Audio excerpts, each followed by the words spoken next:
Well, welcome everybody. My name is JD Walther. I graduated in 2023, so I'm a recent grad. So my work is pretty present. I actually worked in the oil and gas industry and have written safety systems in the past. So that was quite interesting. Thank you. So to begin with, this picture, which was taken at the Holy Isle, was our group of students and also tutors. You can see, and I guess this is kind of how I see mindfulness in a way. There's the tutors that are amongst, the guides amongst the group, those that are there and those that are there in spirit. You can see Graham. He's in the yellow cap, kind of in the foreground, which is lovely. And then there's other tutors in here, ones that aren't. Colette's not there, and Choden and Heather, Kristen and Faye, and others. Alan's there, and so just a deep bow to the MA for taking me to that mountaintop experience. I really appreciate all that they did for me, and the students. I mean, those that are there on the hill and those that are there were there in spirit. And this also gives me a picture of what I think about mindfulness. Everybody in the picture is in some different place, in some different process. And so, some are, you can even see people with their heads in their hands, and, those that, like Graham, is looking off to sea. It's a process. I consider it a process, and that's also how I do my thesis from there. So Graham never got an opportunity to read my thesis. I changed he provided, and I asked him to change my topic late in June of 2023. I was working on adaptive leadership and then a specific type, mechanism of mindfulness, and overlaying them. And that he graciously allowed me to change. And that made all the difference in the world. It allowed me to explore something that really was a capstone for my work at the University of Aberdeen. He was the reason I came to Scotland, and I'm ashen that he's no longer with us. So onward. So my thesis was theorizing on the mechanisms of mindfulness from a dynamic systems theory perspective. And what is dynamic systems theory? And so we'll talk about that. And I'm going to give an example of some various concepts from dynamic systems theory, and then go into my research from there. So because dynamic systems theory is not something that people know a lot about, I thought that it would be good to actually visit that so people could actually understand what it's all about. So dynamic systems theory. So dynamic systems theory it looks at a certain universe of traits that are the whole entity that are explored by their interactive parts. That is that the whole, in Langer's approach, the whole body, mind, the whole is actually changing. And that there are attributes within that change that become present or known. So there's different components within the whole that actually show that there's some type of change that's actually happening. So it's all about change. It uses advanced math, nonlinear simultaneous differential equations. That's a mouthful. And an open system that was designed to actually think about how living systems work, how they might exchange energy. And the idea is to simulate the change of those living systems using mathematics. The principles are widely used in research, such as the development of cognition and action, interesting enough, in children because they can't communicate, epigenetics, and quantum complexity theory. So this math is used in many different ways, but to use the math, it requires significant statistical information, and that is time series information that's gathered over a series of time. And so the methods, using nonlinear, and we'll talk about that in a minute, and then using the tools associated with that, and then capturing lots of data has made the actual use of this difficult, less used within the research environment. So let's look at, it's a nonlinear analysis. So a linear analysis would be like this on the left. You take points in time or some type of a distribution and show, where my mouse is, kind of a straight line. For example, there would be 2 points and then a line between the two. So for example, if you look at the nonlinear example, this wave form that goes up and down, that is, you're capturing all of this wave. There's a lot more data and also a lot more that is available as we actually analyze what's happening. So for example, let's say that you did an analysis at these 2 points in time, where you could see that at that point in time, that linear analysis would be negative. At that time, steeply positive, right? So if you did a Q&A or a question and answer or some type of a questionnaire at that point in time, you would actually see, vastly different results. Okay, if you took it here, you can see still upward trend. Anywhere along that line, you might see a difference. Now, if you did beginning and ending, it has the same linear trajectory before, but look at the data that's missing. There's a steep decline, even below the well-being of where someone started, and then a steep incline, and then lots of questions. Why did it go down? Why did it go down so steeply? Why did it go up so steeply? Why did it not go down as steeply? So there's lots of questions that this incremental data gathers. And so these are things that are more difficult to gather. Now, in modern technology, we've got cell phones we carry, which potentially could actually gather the data as we go along. I wear a Whoop device. A Whoop captures my heart rate, other activities, and then does analytics on the website of what's happening, what my recovery is, what my sleep is, how much more sleep I might need. So it's gathering this data that might be interesting and actually applicable to an analytic side for nonlinear analysis. So my thesis and my idea was I did a narrative literature review and a theoretical reflection. My question was, do proposed theories of the mechanisms of mindfulness use dynamic system theory concepts? That is, are these theories that we discussed before, and I'm going to go into much more detail of what these dynamic system theories, are they considered when we look at, or these public papers about how mindfulness actually works?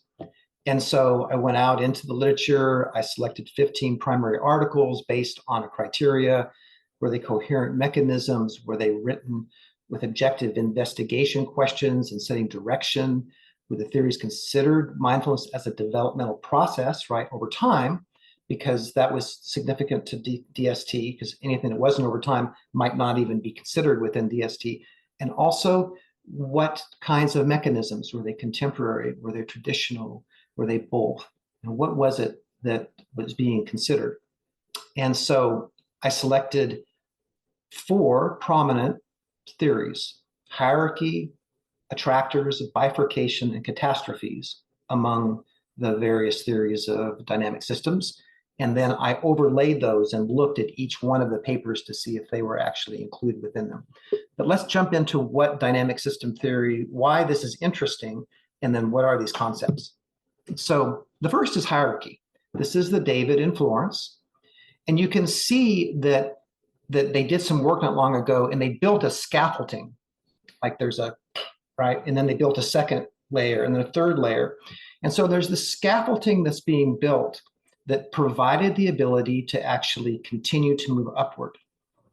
And so in dynamic systems theories, there's this building of scaffolding where the whole systems begin to show these arising of things that are noticeable when they reach a certain hierarchy, that show that, well, maybe once that is done, then maybe the next thing can actually happen, right? That there's this stepping. And so there's this building of hierarchies that are part of dynamic systems theory and actually the building of living systems. So an example from the mindfulness association's standpoint, there's mindfulness, then there's compassion, and then there's insight, and there's wisdoms. These scaffoldings, these steps that are built, and then there could be some particular traits that actually happen. An example from the Zen world would be the ox-herder pictures. So this ancient method for the Zen process from beginning of a person's life through enlightenment, and this process, this training, there are very specific steps that they see, these scaffoldings. And so this is an example of potential scaffoldings. You notice for anyone who's doing wisdom training, one of the places is emptiness. Okay, so again, it's these ideas of moving step by step through some type of process that have definable traits as it moves, and then as the trajectory, as the change happens. The next concept that I considered was attractors. So what's an attractor? This vortex bank is a really good example of that. And so I'm going to show you what this looks like.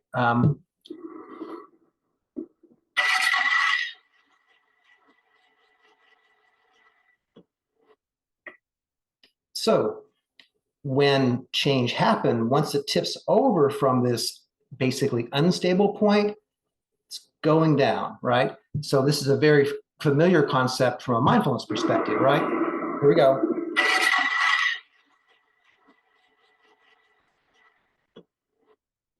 So just a light touch, down we go. Okay, so that's the trajectory, the change is on the way. And once it gets going in that vortex, it's not going to reach a stable point until it hits bottom. So attractors is one of the concepts that we all are familiar with, and also with potentially within a mindfulness perspective. Okay, the other one is trajectories. It's all about how the change moves. And in dynamic systems theory, one of the ideas is of some type of landscape, some type of topology. And topology is not fixed, it's ever changing within a living system. But in this case, you could see this ball being changed as it moves. There's this bifurcation at the little blue spot. In this case, I am or there is. Like an I am might be more from a human standpoint. It might be a scenario where you're going, down the hole, right? I am angry, or I am anxious, right? Or that there is like, oh, that's interesting, huh? There I go, right? Very different parts of the bifurcation, right? That happens, and so these landscapes happen from there. And so you can see that once I go down one side, then there's other bifurcations, other areas where it moves down, continuing down these ideas. So let's consider trajectories now. So considering that the change is always happening, that there are trajectories within this moving landscape, and there's this ball of change that moves around. You consider a map of Florence as an example. So this is a tourist map of Florence, and you can see that there's different places. There is the Duomo, there's the Galileo Museum, there's the David, there's different places, different attractors with which the change or which you might want to actually attend to. So this is in a way, if you're really interested in David, then that might be a bigger attractor than maybe the Galileo Museum, which might be less. But the point is that you personally within your space are going to have a different landscape that's created. And so this is a good example of a trajectory landscape. Now, but you get interested in the Renaissance area within the landscape. And so within the Renaissance area of the landscape, all of a sudden you learn a lot about it. And so your landscape becomes more granular, and within that particular landscape, there's a bifurcation, there's a change that provides this new view where things become more interesting, more understood by you. How far apart are they? New things appear. that weren't there before, based on your reading or based on whatever you're studying or based on how your mind reorganizes in our case of mindfulness. And so it creates new trajectories, right? New ways with which you can move. So that's would be an example of bifurcation. So now what happens when you do a bifurcation, but yet there's a part of it, there's some new significant feature that you didn't expect.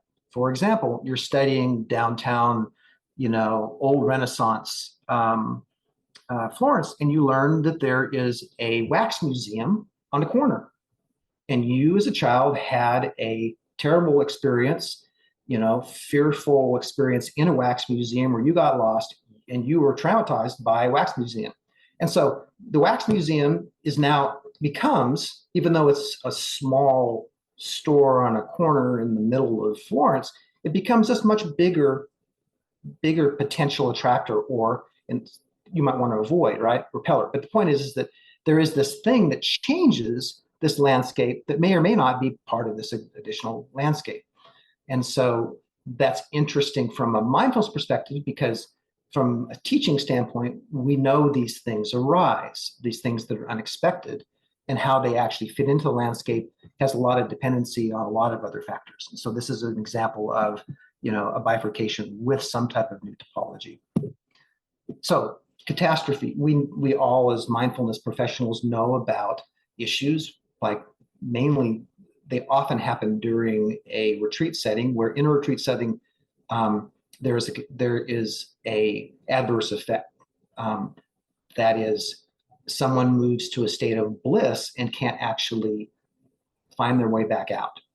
So that's the case of a catastrophe.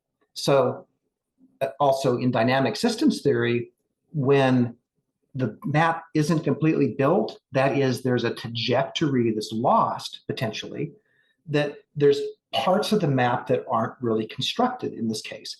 And so they might be like smoky areas or that type of thing. So it gives this idea where within the landscape of change, there potentially could be these spots that, or these landscapes that happened, an adverse effect that actually happened as a result of a landscape not being built. So hypothetically, of course, this is all, theoretical, hypothetical. But you can see why, these very defined systems theories and mindfulness, all of a sudden there's things that are unanswered. What about insight? What about catastrophe, adverse effects? What about, how we look at these attractors, the changing landscapes, that I found fascinating. So I went out to the world and found 15 different articles related to the mechanisms of mindfulness. I took and overlaid the hierarchy, attractors, bifurcation, and catastrophe. And to look to see, were they considered when we thought about the mechanisms? And you can see that there's pretty scant consideration. Hierarchies only 20%, attractors 100%, not surprising. Bifurcation to catastrophe, that is adverse effects considered. So when that overview or that look did not find that DST had been considered within the articles with which I selected. So my conclusions, because there was limited consideration of DST concepts and published mechanisms of mindfulness theories, a new theory is suggested to create one that aligns with DST nonlinear constructs, provides multiple levels of non-overlapping variables that can be observable, instructable, and manipulatable to promote granularity of observation from both orgasmic and a concept level. That is where you could use data collected in all sorts of different ways, like this Whoop device, to actually do time series data, to begin to analyze and do these nonlinear equations, to kind of begin to look at the world and see if there are potential hierarchies that are built as we move through a mindfulness process, and what those potentially might be, and then how those might actually evolve. And consider all styles. So traditional, contemporary, Lutz, one of the things that I think we've learned from a mindfulness perspective is that there's like this a bifurcation of the various different styles. And so whatever the mechanism, it needs to cover everything. And then I proposed a new dynamic theory of mindfulness in my paper, but I don't have time to talk about it today because of that would be, and maybe if I get invited back, I'd be more than happy to share that down the road. So with that, let's stop the share and then ask if there's any questions.